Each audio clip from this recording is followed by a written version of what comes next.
안녕하십니까. HR리스트 김P입니다. 인제 좀 날씨가 많이 풀렸어요. 아직 뭐 화창한 따뜻한 봄날은 아니지만 이제 강추위는 물러간 것 같습니다.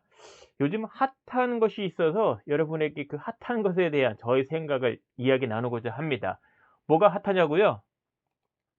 여러분들 AI 많이 들어봤죠? 최근에 인간과 AI 간의 소통을 하는데 사람이 물어보는 걸 다 답변해 준다는 거예요. 심지어는 프로그래밍에 대한 것도 코딩 이걸 해 준다는 거예요. 또 그림도 그려 주고.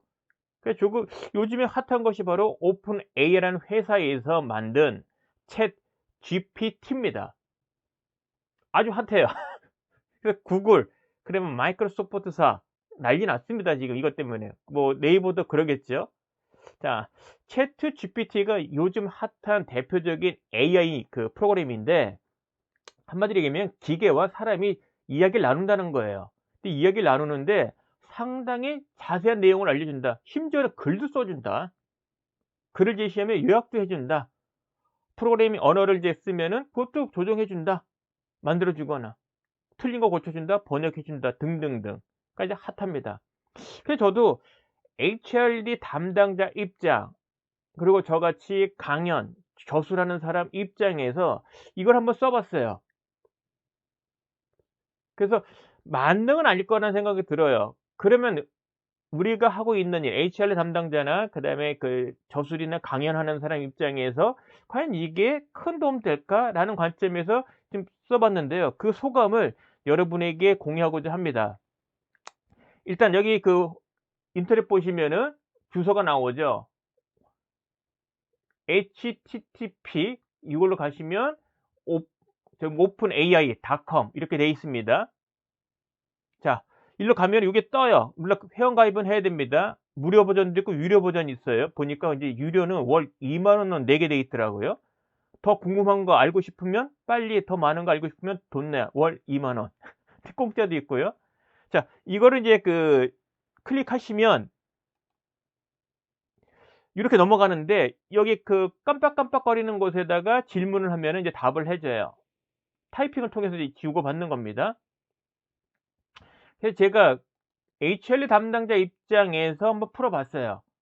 자, 물어봤습니다. "HL 개념이 뭐니?"라고 질문을 했더니 답을 해 주는데 뭐 보편적이에요. 그게 궁금하죠. "야, 그 답의 출처가 뭐니?"라고 물어봤더니 출처가 "어, 내 프로그램에 근거한 거야." 그래서 또 물어봤어요. HL 개념을 그 정립하는 데 가장 대표적인 사람이 이제 네덜란드 학자인데 "이분의 개념이 뭐니? HL 개념이." 답을 해 줍니다. 틀리진 않았어요. 그게 또 궁금했어요. "야, 출처가 뭐니?"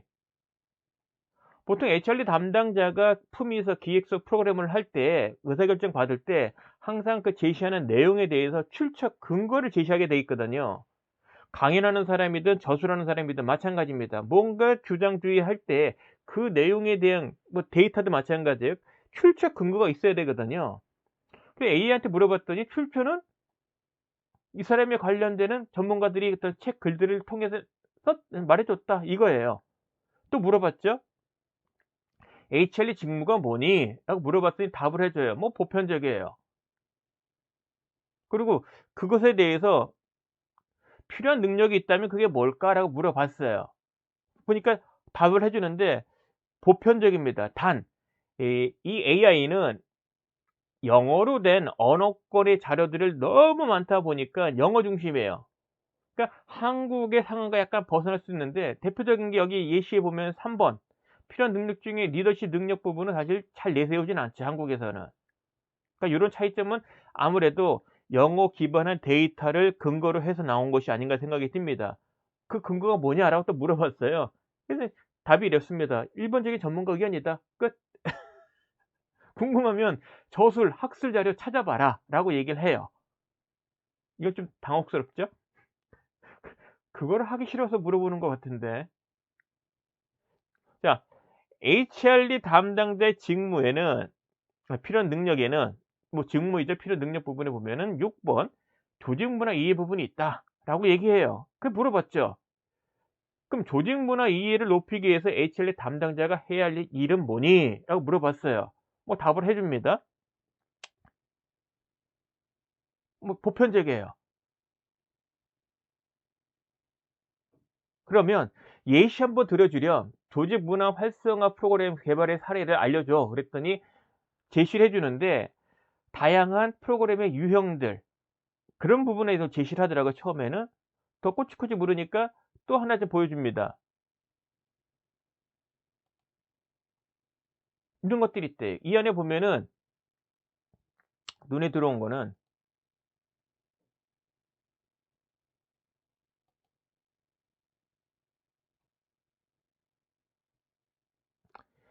여기 보시면 4 번에 커뮤니케이션에 대한 이야기가 나와요. 커뮤니케이션 강화 프로그램. 그럼 그 예시 좀 들어 주렴.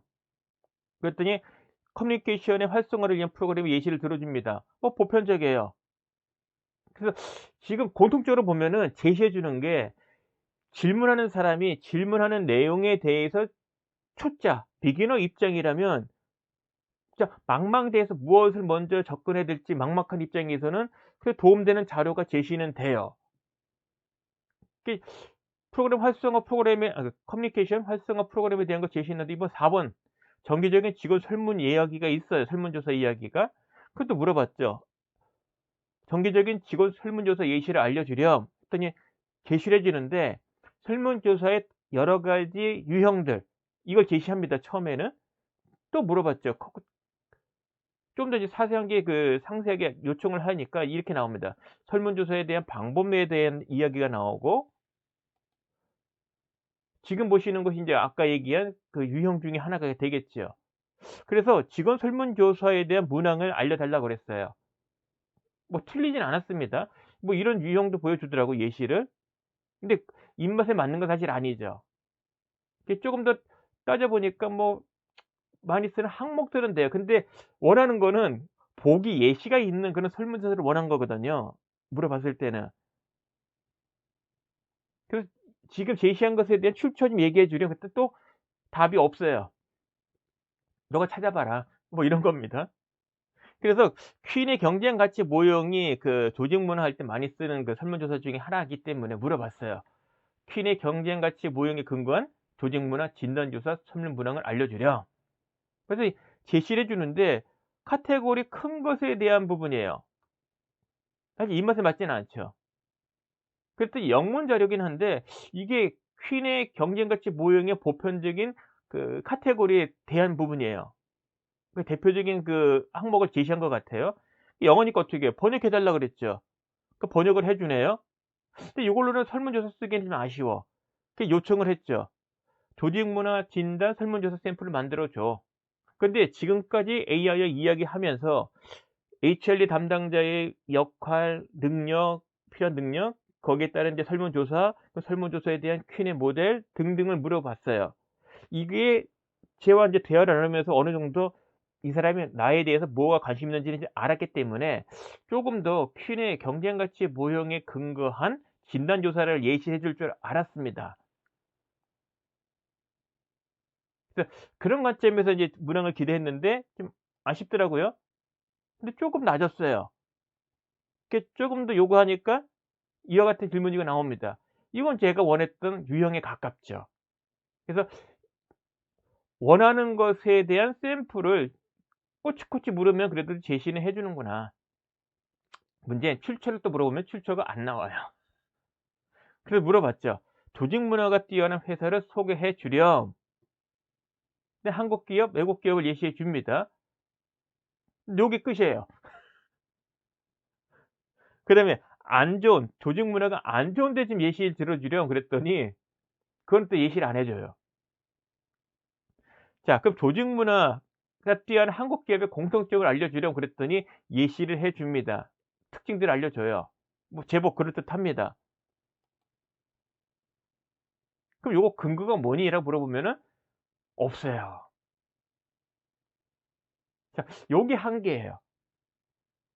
그래서 저는 이런 생각 듭니다. HRD 담당자가 품위서 또는 교육 프로그램에 대한 설계를 해서 품위 받고자 할 때 콘텐츠에 대한 내용을 소개를 하다 보면은 분명히 출처를 묻게 되거든요, 상사들은. 의사결정권자 입장에 당연히 물어볼 거 아니에요. "이 근거가 뭐니? 뭐에 근거한 거야? 모델이 뭐야? 주요 콘텐츠가 누구 거야?" 뭐 등등등. 강의하는 사람도 마찬가지고요. 책 쓰는 사람은 더 말할 거 없죠. 항상 출처가 필요하거든요. 그런 측면에서 이 AI는 현재 시점에서 ChatGPT는 좀 한계가 있는 것 같다. 그런 생각이 문득 듭니다. 그러면 궁금하잖아요.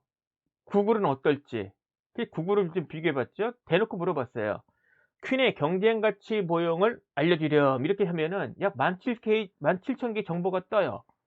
학술 자료도 있고 기타 등등등. 여기 이미지도 있고요, 분명. 그래서 학술 자료를 요청을 했어요. 학술 자료 요청하면 이렇게 많이 뜹니다. 약 2,000, 아까 17,000 개 중에 약 2,200개 학술 자료가 있는 거예요. 이 자료가 좋은 게 뭐냐면 출처가 있다는 거죠. 컨텐츠도 있고 제시하는 출처도 있어요. 그중에 하나 보겠습니다. 조직 문화가 조직의 구성원들에게 주관적 행복에 미치는 영향이 관련되겠다. PDF 파일이 주는 거예요. 그러니까 이거 얼른 확인해 봤죠? 그러니까 이렇게 논문이 뜹니다.